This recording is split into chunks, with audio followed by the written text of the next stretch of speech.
siguiente semana con otro tema también, ¿no? Entonces, hoy ya vamos a platicar del tema bastante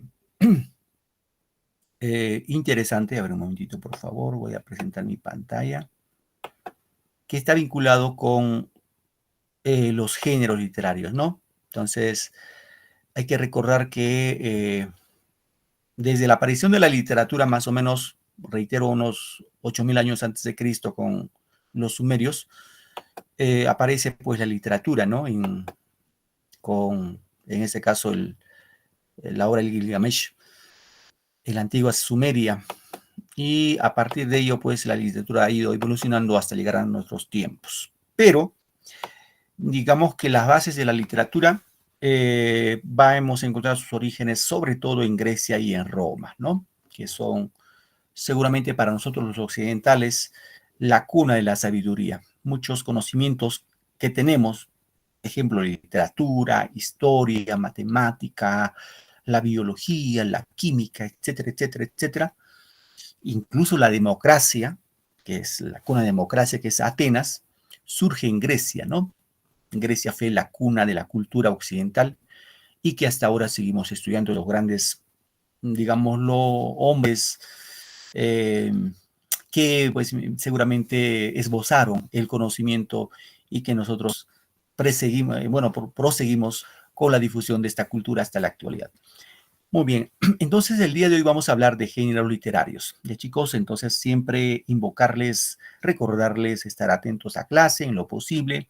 Sé que alguno de ustedes está trabajando y pues es comprensible, ¿no? Quizás están ahí con su audífono, con su audio, pero pese a las situaciones que uno tiene que cumplir, pues también quiere escuchar la clase y eso es loable, muy loable, ¿no? Pero si estamos en casita ya, en este caso, predispuestos a escuchar la clase, atender la clase, es necesario que tomen apuntes, ¿no? En cuadernito, en blogcito, tomar apuntes, que es parte de todo estudiante. Imagínense un estudiante, como platicamos algún momento, el estudiante, su instrumento de trabajo, pues es su cuaderno y su lapicero, ¿no? Imagínense un estudiante sin cuaderno y sin lapicero. Es como, dijéramos, va un chacarero, un campesino va sin su pico, sin su lámpara al campo. ¿Qué haría? Nada, ¿no? Igual un futbolista va a jugar, dice, pero sin pelota. Entonces hay cosas elementales que ustedes como estudiantes tienen que contar y portarlo siempre. Entonces siempre tomar apuntes de algo que ustedes consideren importante, ¿no? Tomar nota, que eso nos ayuda bastante. Ojo, siempre en esos tiempos ya los estudiantes por lo común no quieren tomar apuntes, o sea, no quieren copiar, no quieren escribir. Y por lo común, y yo también tengo alumnos en forma presencial, ¿qué hacen los chicos? Agarran el celular, profe, voy a tomarlo foto a lo que ha escrito. Y luego le digo, a ver, muéstrame la siguiente clase, no, muéstrame lo que has escrito. No, profe, todavía no le he copiado. Entonces, ahí vemos que nos cuesta bastante escribir. Y el tema de escribir, recuerden chicos, eso de alguna manera algunos estudiosos han esbozado, de que el tema que desarrollar la mano, poner en movimiento la mano, querramos lo querramos, desarrolla el cerebro. Te reitero, no va a empezar que el profe, bueno, profe, ¿qué está hablando? El movimiento de los dedos, de la mano, desarrolla el pensamiento. Y seguramente les ha pasado a ustedes, a mí me ha pasado también. Cuando uno deja de escribir un mes, 2 meses, y luego coges el lapicero para escribir, tu mano se te pone torpe, ¿no? Torpe, no quiere escribir, o escribe feo. Y recuerden que la escritura es una actividad también, es una actividad, ojo, es una actividad cognitiva también, queridos alumnos. Es decir, uno aprende al escribir también, uno aprende por repetición.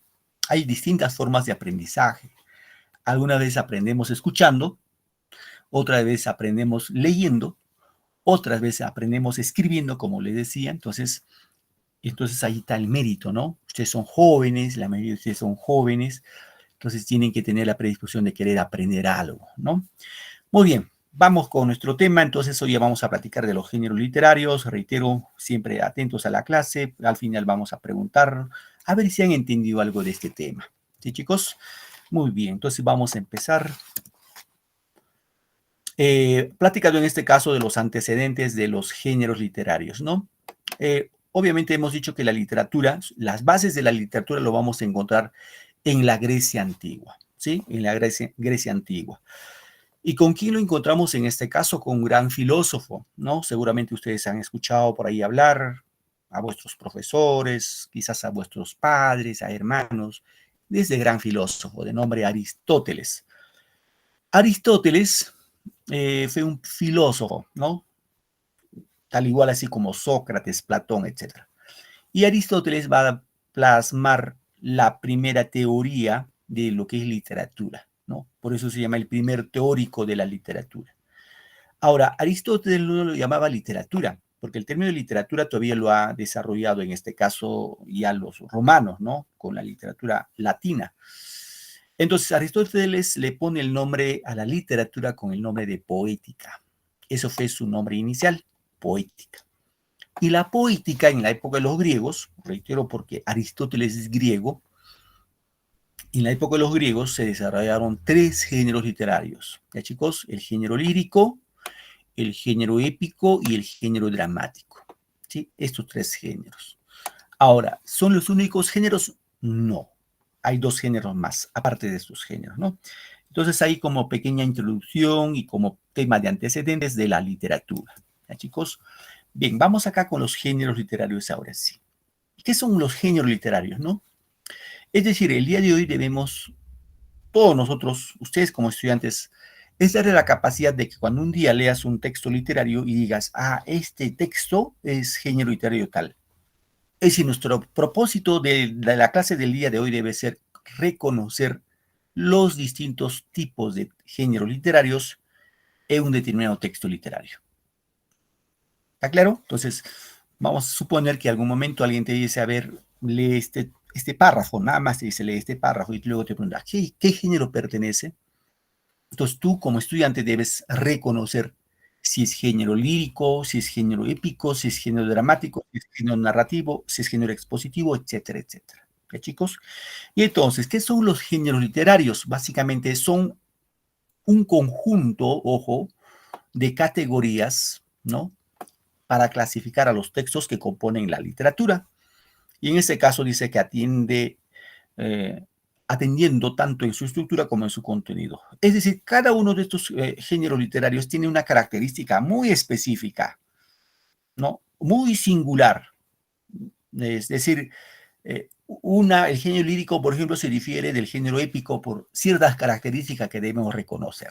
Chicos, entonces vamos a estudiar estos 5 géneros literarios.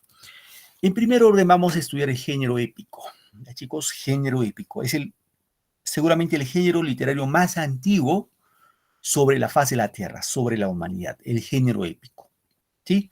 ¿Y qué es el género épico? Ustedes dirán, es un género esencialmente narrativo, es decir, narra una historia, un acontecimiento, ¿no? ¿Qué más podemos decir? Que el género épico proviene de la palabra epos, ¿sí? Epos, ¿qué significa? Etimológicamente, epos significa lo que se narra, ¿sí, chicos? Lo que se narra. ¿Qué más? En este género, el género épico, vamos a encontrar descripciones de lugares, objetos, retratos de personajes, etcétera, etcétera. Es decir, que narra, el autor de estos textos literarios del género épico, va a narrar lugares, va a narrar personajes, sobre todo personajes míticos, grandes hombres, grandes héroes, puede ser dioses, semidioses, etcétera, ¿no? Bien. Ahora, el género épico, queridos alumnos, por favor, todos los 5 géneros que hemos mencionado, los 5 géneros tienen especies. Cada género tiene su especie. El género épico tiene 3 especies. Ya, chicos, esto siempre hay que tener en cuenta. Reitero, como parte de nuestra cultura general. Antes, en mi época, cuando yo era estudiante, seguramente también el estudiante de vuestros padres, conocer digámoslo en este caso, de literatura, pues era sinónimo de culto, ¿no? Entonces ustedes también tienen que emular ser chicos estudiantes cultos, ¿no? O sea, conocer literatura es sinónimo de cultura. Entonces, el género épico tiene 3 especies, la epopeya, ¿no? El cantar de gesta, que es otra especie, y el poema épico en este caso. ¿sí? El poema épico. De estos tres, estas dos iniciales, tanto la epopeya como el cantar de gestas, seguramente son los más importantes. ¿Ya, chicos? El poema épico sí también, pero no tan trascendental como las dos anteriores. Bueno, un poco como referencia, vamos a indicar que el género épico narra grandes hazañas escritas en octava real. ¿Cómo será la octava real? En 8 versos cada estrofa, ¿no? En este caso, el autor presenta de manera objetiva sucesos reales o ficticios que suceden en un escenario. Como ejemplo de los poemas épicos tenemos La Araucana, escritor español Alonso Ercilla, ¿no? Luego La Cristiada de Diego de Ojeda.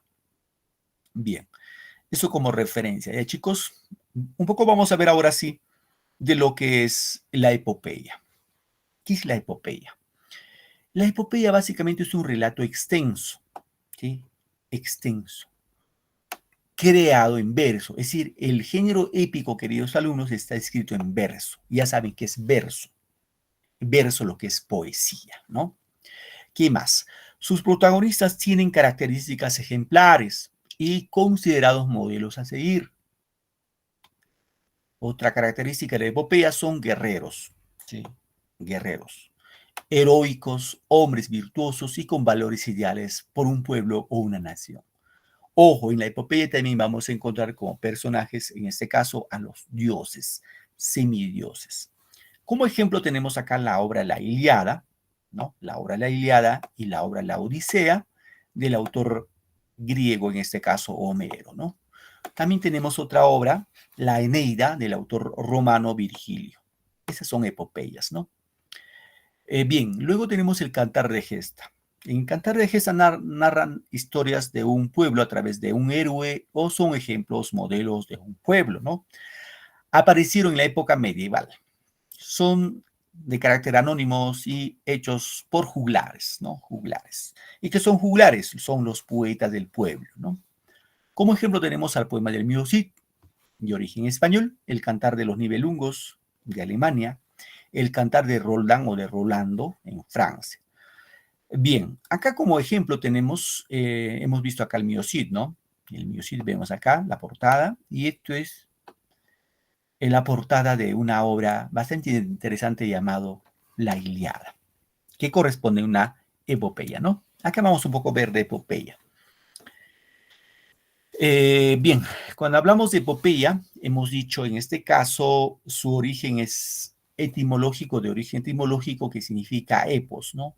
Epos en etimología significa discurso poético y poiein, que significa crear. En otros términos podemos decir crear un discurso poético. Y hemos indicado que la epopeya es un poema largo que describía acontecimientos heroicos. Como ejemplo tenemos acá la epopeya de Gilgamesh. Ojo, Gilgamesh es la obra más antigua, ¿no? En la cual se ha encontrado sobre la faz de la Tierra la obra que está escrita en epopeya, que corresponde a la cultura sumeria, o sea, de la antigua Caldea asiria, ¿no? Una de las culturas más antiguas. Es la obra más antigua, ¿ya, chicos? Luego tenemos la obra La Ilíada de Homero, tenemos la obra La Odisea también de Homero, la Eneida de Virgilio, Batracomomaquia de Homero. ¿Sí, chicos? Entonces tengamos en cuenta. A ver, un poco para explorar sus conocimientos. A ver, este personaje que vemos acá en esta imagen, en este señor que vemos acá, que está con espada, digo con, claro, con, y su escudo, espada y escudo. Les pregunto, ¿a qué obra creen que pertenece? ¿Gilgamesh, la Ilíada, la Odisea, Eneida o Batracomomaquia? ¿Qué dicen, chicos? A ver, quiero saber sus conocimientos previos, a ver qué tal si recordamos algo. ¿Alguien puede participar, chicos?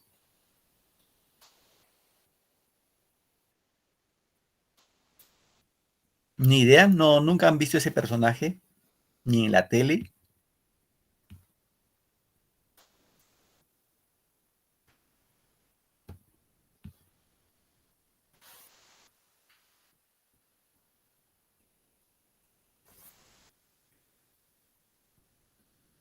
A ver, voy a preguntar, ¿ya? Están muy calladitos. A ver, Hilda Carrasco. ¿Me escuchas, Hilda? Hola, Hilda, buenas tardes. Profe, buenas tardes. Hola, Hilda, ¿cómo estás, Hilda? Hilda, no. A ver, Hilda, tú ayúdame, hija. Hilda, para ti, este personaje que ves acá, ¿a qué obra crees que pertenece?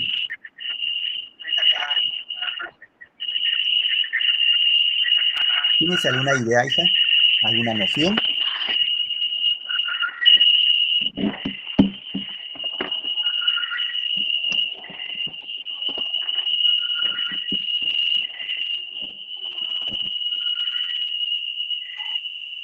Algo pasó con Hilda. A ver, quiero ver si están atentos a la clase también. A ver, Leudes Hilario. Leudes participa muy bien, pues la clase pasada me ha participado. A ver, Leudes, ayúdame, hijo. Esta imagen que ves, ¿a qué obra crees que pertenece? Ojo, hijo, no me des el nombre exacto, quizás no tienes ni idea. Me gustaría que participes.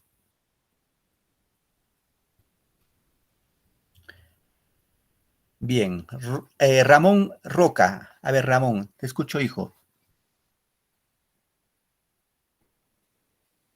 Profesor, buenas tardes. Hola, hijo. Me parece que eso pertenece a la Ilíada. Ajá, gracias. Muy bien, hijo, gracias. A ver, Stephanie Coleto. Stephanie levantó la manito. La Ilíada también, profesor. Muy bien, gracias. Gracias, chicos. Gracias, Ramón. Gracias, Stephanie. Muy bien. Excelente, ¿no? Excelente. Y ya tienen conocimientos previos de dos muchachos, chica y chico. Claro, este personaje corresponde a la obra La Ilíada. Y este personaje es un semidios. Fíjense la característica de la epopeya. Este personaje se llama Aquiles. Sí, se llama Aquiles. No se olviden, esos personajes, si ustedes, como parte, reitero, de cultura general, tienen que manejarlo, chicos. En algún momento les va a ser útil. ¿Sí?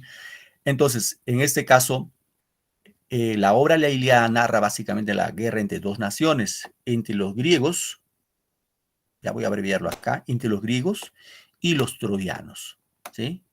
La guerra entre Grecia y Troya. Esta guerra duró 10 años, ya para que tengan una idea, 10 años. Ahora, ¿saben ustedes, chicos, o algunos de ustedes tienen idea cuál fue la causa de la guerra entre Grecia y Troya? ¿Saben por qué se pelearon? ¿Cuál fue el motivo?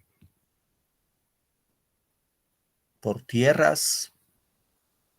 ¿Por qué creen? A ver, ¿alguien?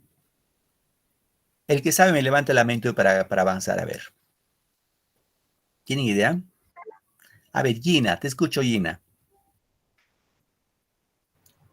Porque el príncipe de Troya, París, secuestró a Helena. Ajá, muy bien, gracias, hija. Correcto. Es decir, la guerra entre Grecia y Troya es por una mujer de nombre Helena, ¿ya? Por esta chica llamada Helena. Helena con H. Helena de Troya. Ojo, no Helena de Troya. Helena no es de Troya, Helena es de Grecia. Helena era la mujer, se dice, de acuerdo a la mitología griega, Helena era la mujer más hermosa de Grecia. Y todos los hombres griegos, ni siquiera los hombres comunes, sino los reyes griegos, porque recordemos que Grecia era, en esa época, Grecia era una potencia mundial. Y ellos lo llamaban así polis, no llamaban así como, ahora en Perú los llamamos otros regiones o departamentos, ¿no? Departamentos. Es decir, cada departamento, analógicamente que ellos llamaban polis, había un rey. Y todos los reyes de Grecia querían casarse con Helena porque era muy bella, era muy hermosa. Entonces, pues, ¿qué hicieron para evitar, en este caso, la disputa, ¿no? Para evitar la disputa por Helena, lo que hicieron es sortearse. Dijeron, bueno, vamos a sortearnos. ¿Quién de nosotros se casa con Helena? Dime, Freddy, alguna consulta, Freddy.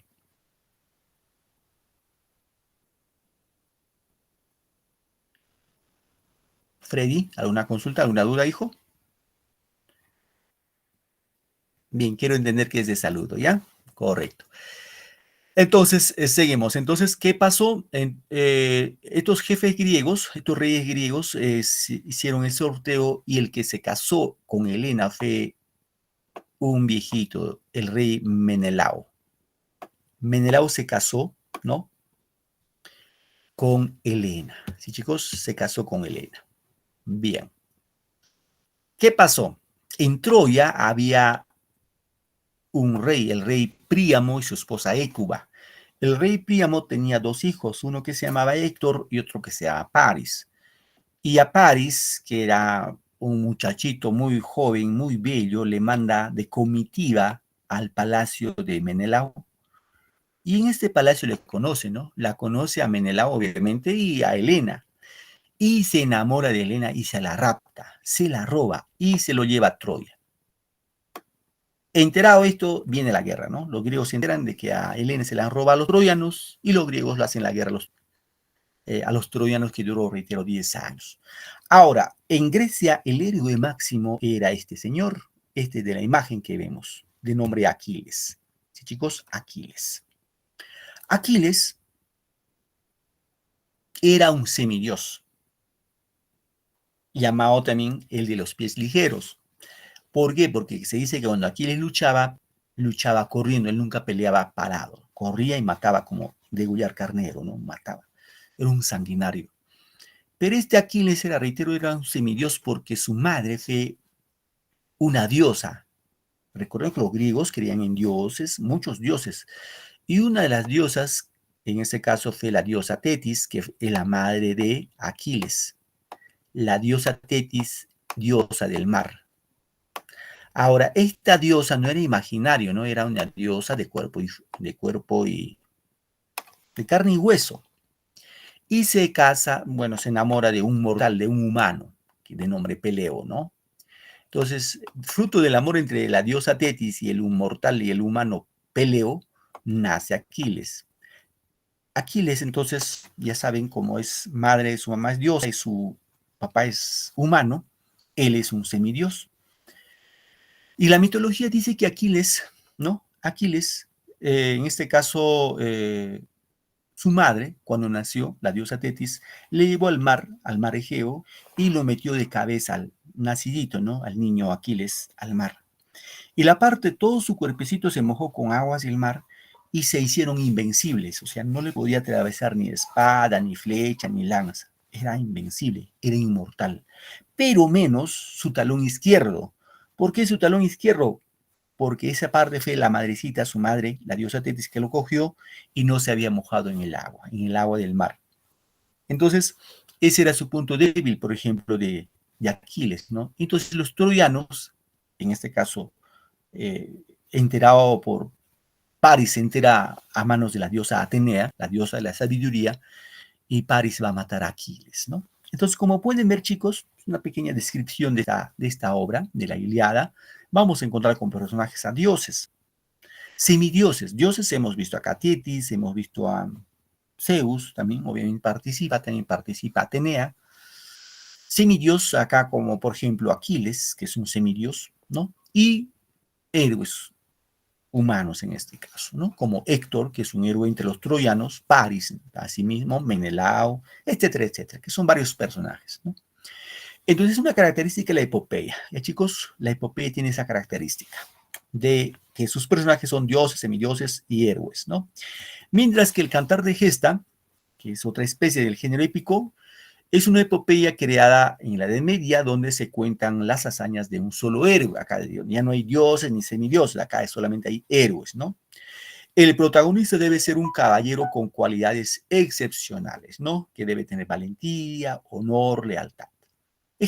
Como ejemplo tenemos el Cantar de Roldán, en la que narra el origen de los, en este caso de los franceses, el Cantar de los Nibelungos, el origen de los alemanes, el Cantar del Miocid, el origen de los españoles, el Cantar de las huestes de Igor, ¿no? Del norte de Europa, y el Cantar de Beowulf, ¿no? Que también está relacionado con el surgimiento de culturas, en este caso, nórdicas, ¿no?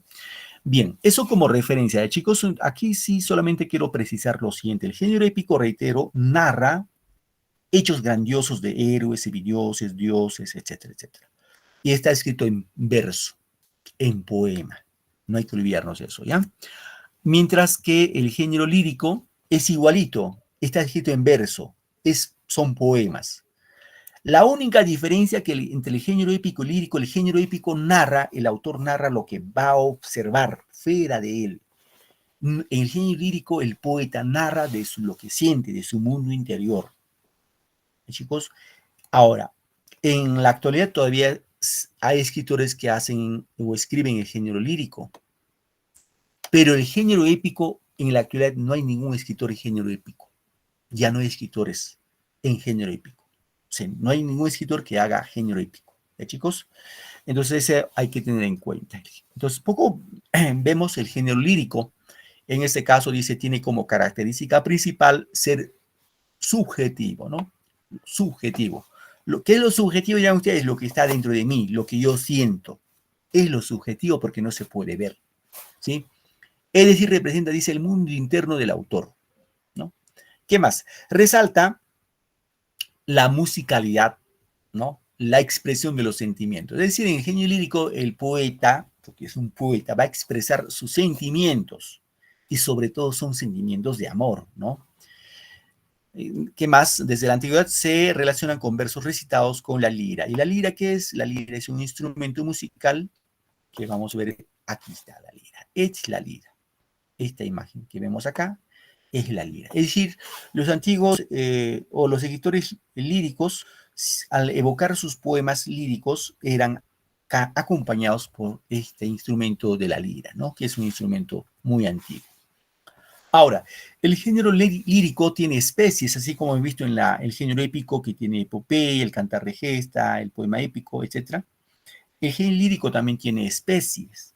Por ejemplo, égloga, ¿no? Ojo, aquí sí están atentos, queridos alumnos. ¿Sí? Estén atentos. ¿Por qué, profe?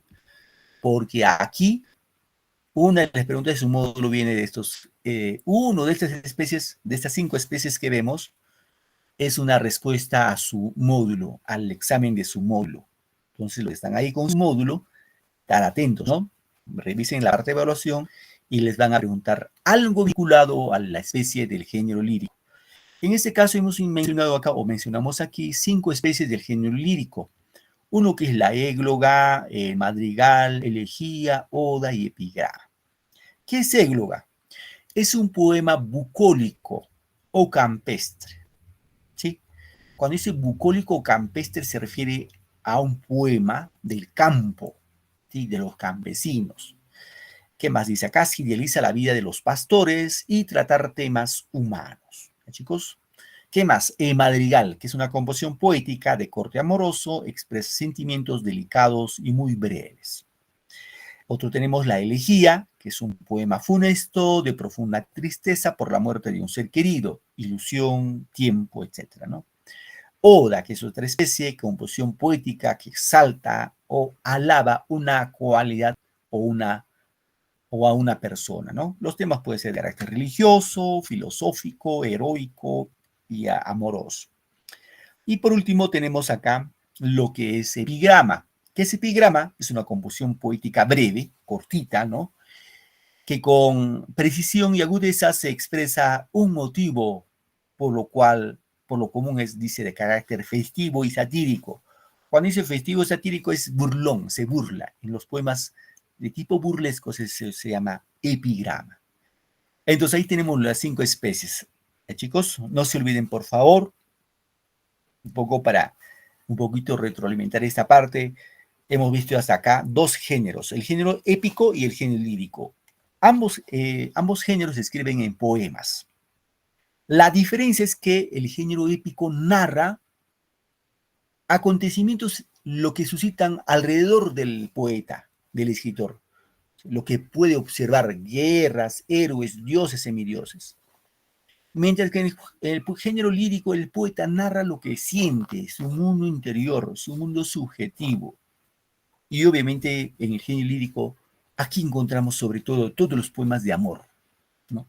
todas las canciones que ustedes escuchan corresponden al género lírico en este caso. Bien, aquí un poco precisamos de los subgéneros líricos. Por ejemplo, tenemos a la oda, que es una composición poética de tono elevado, donde se recoge una reflexión y tiene la finalidad de dar homenaje, exaltar a los dioses, atletas, guerreros y héroes, ¿no? Las odas originales eran cantadas por el acompañamiento de algún instrumento musical como la lira, no se olviden eso. De ahí viene del término lira, de este instrumento lira, viene lo que se llama lírica. Chicos, la lírica, género lírico. Y el otro es, por ejemplo, la elegía, que es la composición poética relacionado con acontecimientos que provocan dolor, tristeza, ¿no? Su origen es griego, ¿no? Y en dicha cultura eran versos que representaban cuestiones que afrontaban la problemática humana, sobre todo relacionado con la inflexibilidad de la muerte. Siempre la muerte está presente en nuestros quehaceres cotidianos, y cuando hay poemas que evocan dolor, tristeza por la muerte de un ser querido, eso se llama elegía. Chicos, otro que hemos visto como referencia es el égloga, ¿no? Égloga, que es una composición poética pastoril que se caracteriza, en este caso, por una idealización de la naturaleza y la vida en ambientes bucólicos o paradisiacos, ¿no? Se desarrolla mediante un monólogo. Cuando dice monólogo es conversar con uno mismo, ¿no? Por lo común muchas veces nos pasa a nosotros, seguramente también a ustedes, cuando estamos solitos ahí conversamos, sin abrir la boquita, en la mente, en la cabecita, conversamos, será así, será así. Esa conversión con uno mismo se llama monólogo, ¿no? Por parte de un pastor o más frecuentemente con un diálogo, ¿no? Un diálogo ya se da entre dos personas, ¿no? Muy bien. Ahí hemos visto ya dos géneros, género épico, género lírico. Vamos ahora con género narrativo.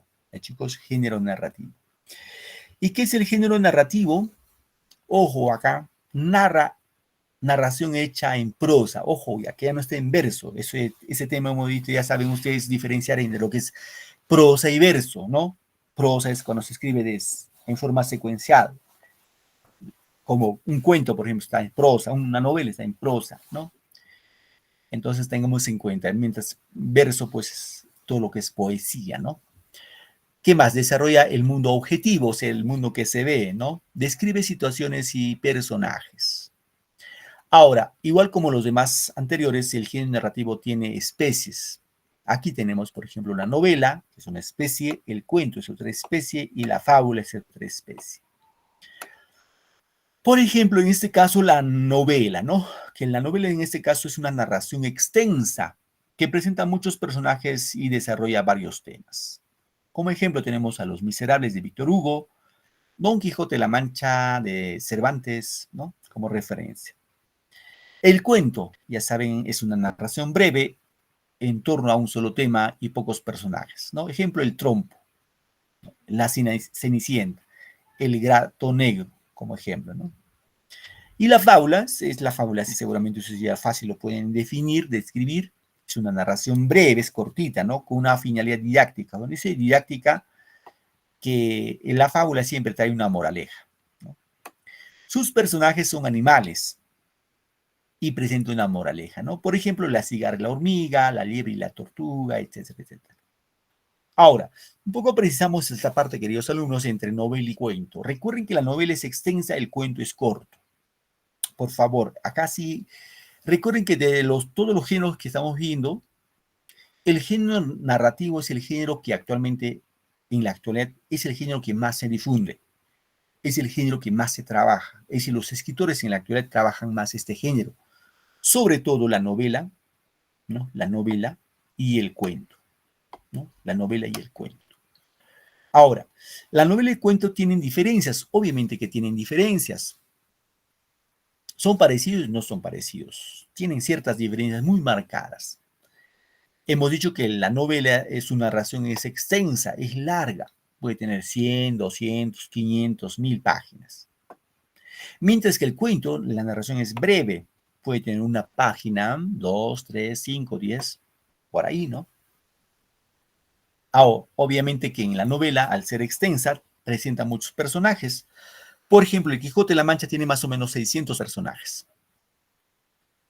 Mientras que el cuento, por ser narración breve, tiene pocos personajes. Ejemplo, ¿qué cuento? Paco Yunque, por ejemplo, ¿no?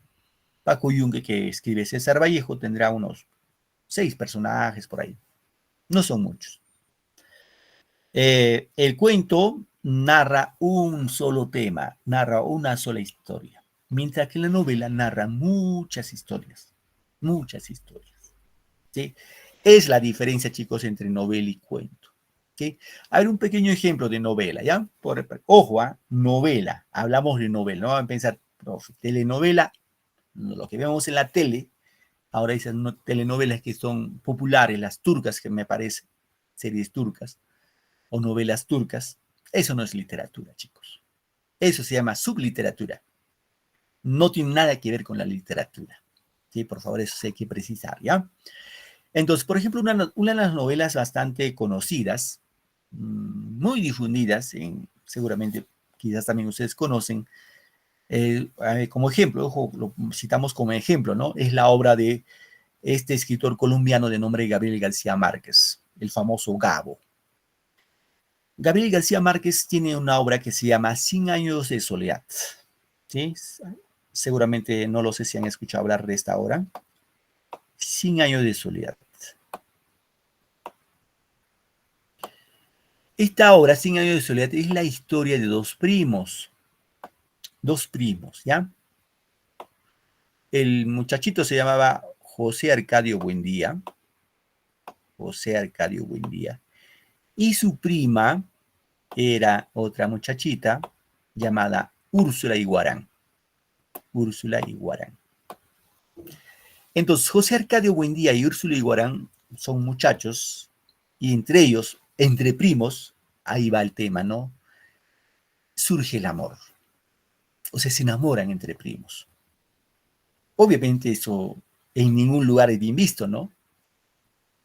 Y entonces, en el pueblo donde vivían José Arcadio y Úrsula Iguarán, pues no era bien visto que alguien se enamore o tenga una relación con una prima o con un primo.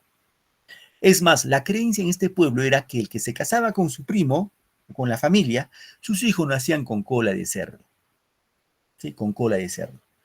Entonces, ¿qué hicieron estos primos enamorados? Eso nunca hagan, chicos, nunca jamás lo hagan.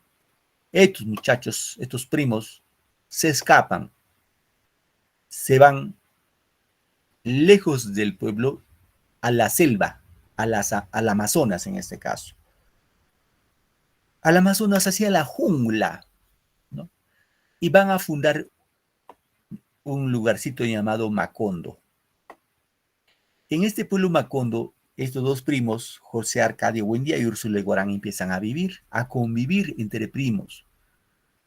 Obviamente, entre ellos, sobre todo Úrsula Iguarán tenía seguramente esa fuerza de voluntad que no tenía nada con su primo, o sea, no tenía nada de intimidad. Para dormir se dice que Úrsula Iguarán se fajaba su cintura con digamos así, con tipo fajas. Se fajaba, entonces el pobre José Arcadio intentaba pues tomar la prima, pero no pasaba nada. ¿Por qué? Porque Úrsula Iguarán creía que si tenía algo con el primo, iban a tener hijos y con cola de cerro, y eso no quería. ¿Y qué pasó un día? José Arcadio se fue lejitos de Macondo con su gallito de pelea, porque en Macondo no hay vivía, eran los dos hitos, como Adán y Eva, ¿no? Se fueron fuera de Macondo, se fue a una distancia a hacer pelear su gallo de pelea con otro contrincante, ¿no? Entonces, en esa pelea, en ese gallo de pelea de gallos, el gallo de José Arcadio sale vencedor. Y el otro contrincante le dice, pues le dice, te felicito por haberme ganado la partida, pero espero que hagas algo a tu esposa, ¿no? Entonces, ¿qué hace José Arcadio? Dice, ¿y cómo sabe que yo no tengo nada con mi esposa? ¿Cómo sabe? Regresa a Macondo, ya de noche, cuando ya Úrsula Iguarán estaba dormida, ya fajada, con su pantalón de Castilla, le saca su cuchillo y la desviste a la prima, ¿no? Y él le hace su mujer. Bueno, tuvieron 4 hijos.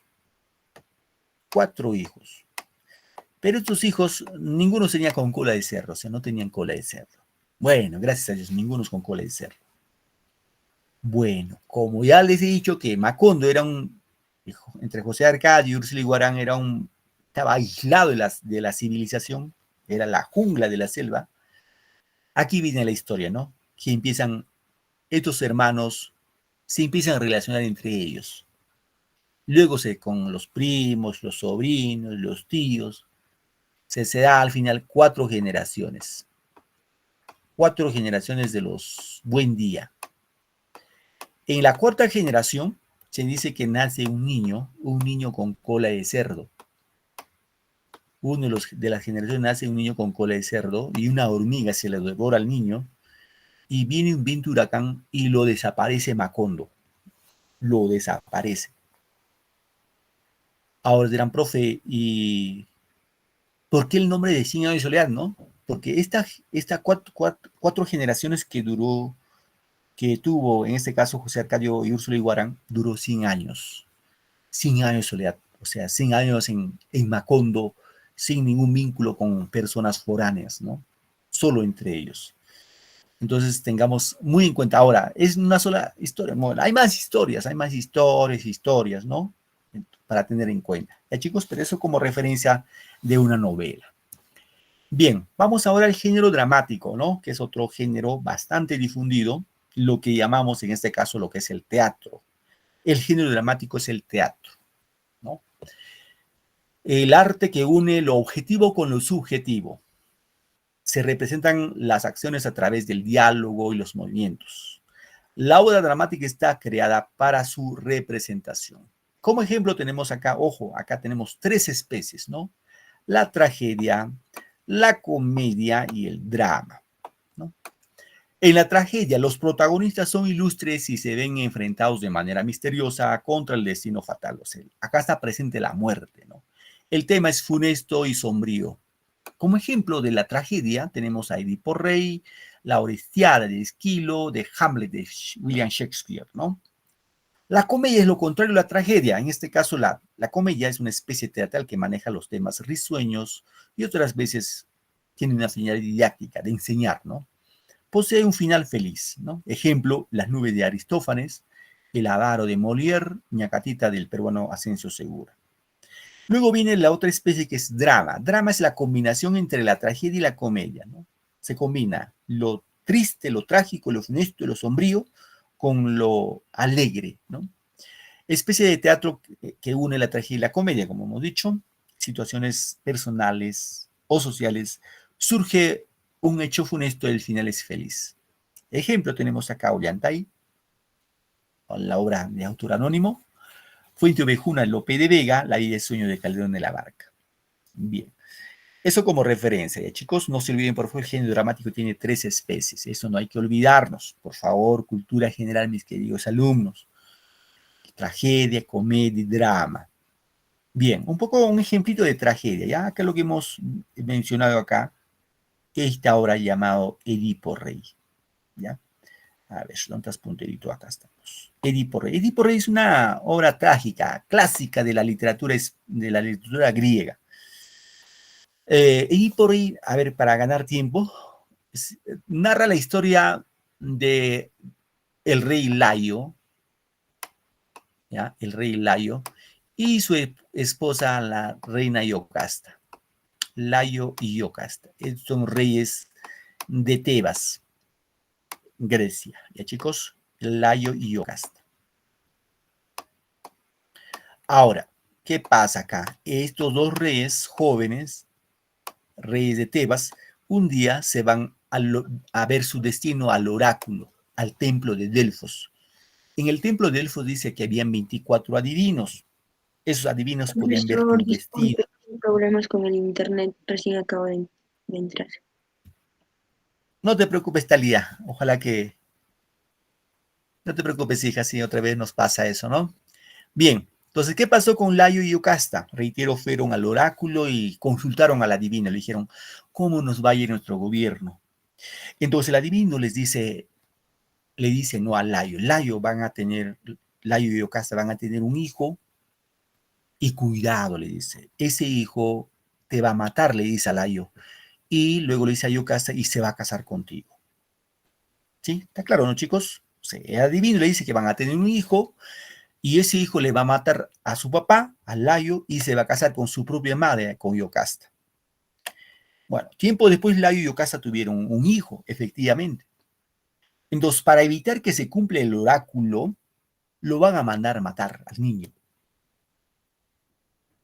El siervo que le encomendaron se le lleva al niño, nacillito, y cuando está a punto de matarlo, se compadece y se lo regala a un caminante, o una pareja de caminantes que iban por ese camino. Y se lo regalan. En este caso, esos caminantes eran Pólibo y Mérope, que era una parejita, ¿no? Pareja, que no tenían hijos y se lo adoptan al niño. Ahora, ¿cuál era el nombre del niño? Le ponen el nombre de Edipo. Edipo en etimología significa de pies hinchados. Es decir, cuando el siervo fue a matarlo, lo ató de sus pies y manos, y cuando estaba a punto de matar, pues en ese proceso, en ese transcurso de tiempo, sus piecitos se hincharon, entonces le pusieron el nombre de Edipo. Edipo, reitero, significa de pies hinchados. Bueno, ¿qué pasó? Edipo creció bajo el cuidado de Pólibo y Mérope y pensando que ellos eran sus verdaderos padres. ¿No? Lo veía como que fueran sus verdaderos padres, pero eran sus padres adoptivos. Bueno, ¿qué pasó? Un día, ya de grande, Edipo, este niño, este joven, ya no niño, joven, Edipo se va al Delfos a ver el oráculo. Y el oráculo le dice, Edipo, vas a matar a tu papá y te vas a casar con tu propia madre. Entonces, ¿qué hace Edipo? Edipo dice, bueno, para no matar a mi papá ni casarme con mi mamá, no regreso a mi pueblo, no regreso. O sea, deja de ir a ver a su papá Pólibo y a Mérope, ¿no? Y Edipo empieza a divagar por Grecia, por distintas ciudades, así como un vagabundo, ¿no? Errante. ¿Y qué pasó? Que un día, cuando Edipo iba por esos caminos agrestes, un carruaje casi atropella a Edipo. Hay una discusión y luego una gresca. Edipo mata a dos, de 3 ocupantes que eran, a 2 mata, a un anciano y a un joven. Solo uno logra escaparse. Ya se imaginan quién era ese anciano, ¿no? Ese anciano era Layo, su propio padre. Lo mató sin saber que era su padre. Bueno, no termina ahí la historia. La historia es que Edipo luego, tiempo después, llega en este caso, a la ciudad de Tebas.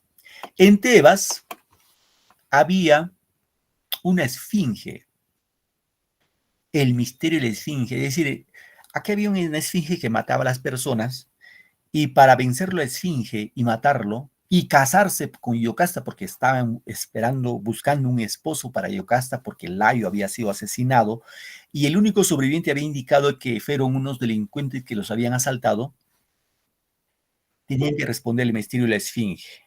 Hola Marisela, dime Marisela, te escucho, hija.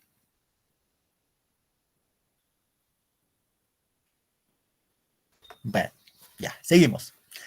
¿Y cuál es el misterio de la esfinge? A ver, Marisela, para ti. Te pregunto, a ver, chicos, ¿cuál es el animal que en la mañana camina con 4 patas, al mediodía con 2 y en la noche con 3? ¿Alguien tiene la respuesta? Repito, ¿ya? ¿Cuál es el animal que en la mañana camina con 4 patas, al mediodía con 2 y en la noche con 3? ¿Tienen idea?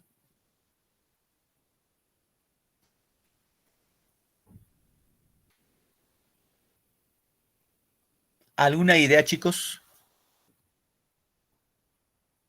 ¿Está muy difícil la pregunta? Profe, Ni idea. ¿podría ser el hombre?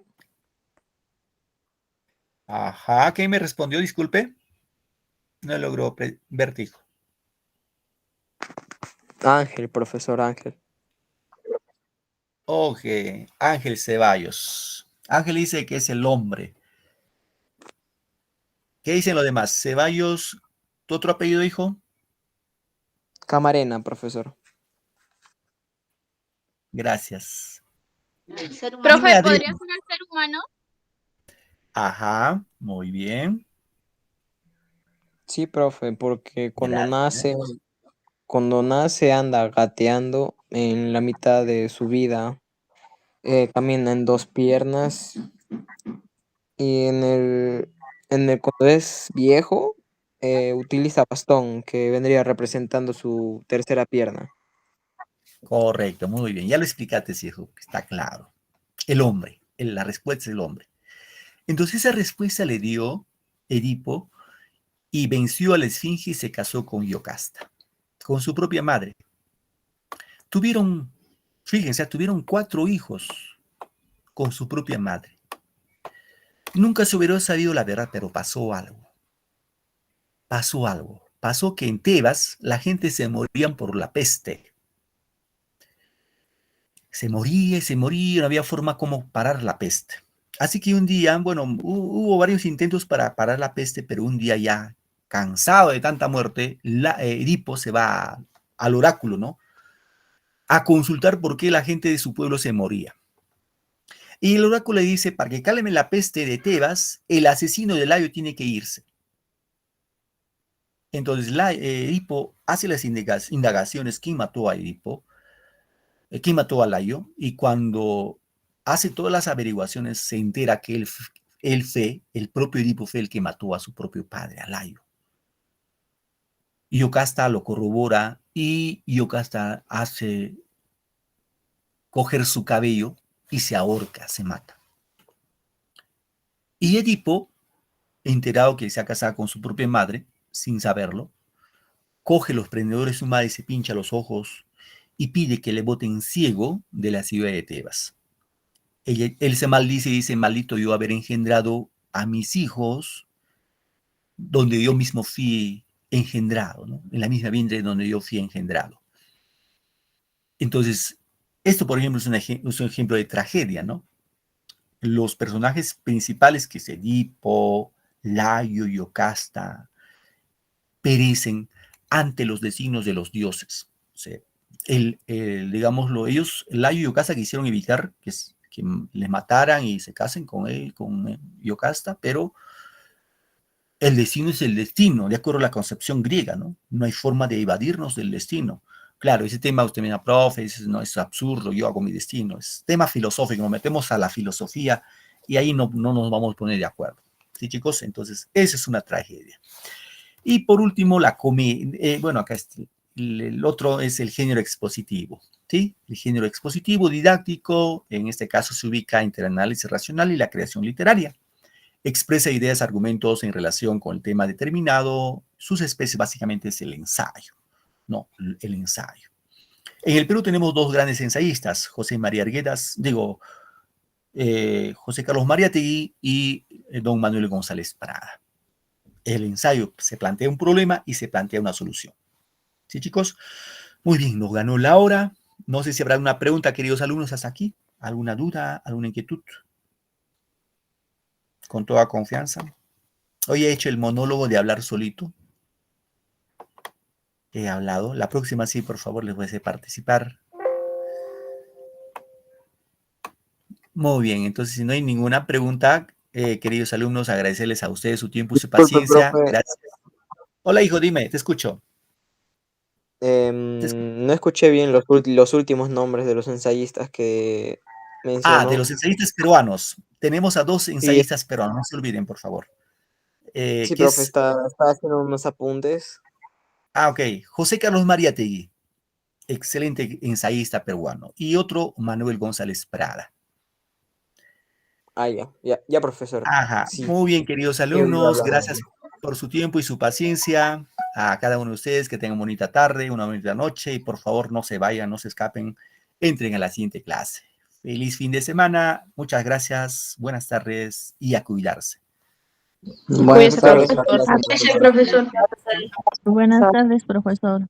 Muy bien, cuídense, chicos. Cuídense. Nos vemos en la próxima clase. Buenas tardes. Hasta luego. Hasta luego, hijita. Cuídense. Muchas gracias.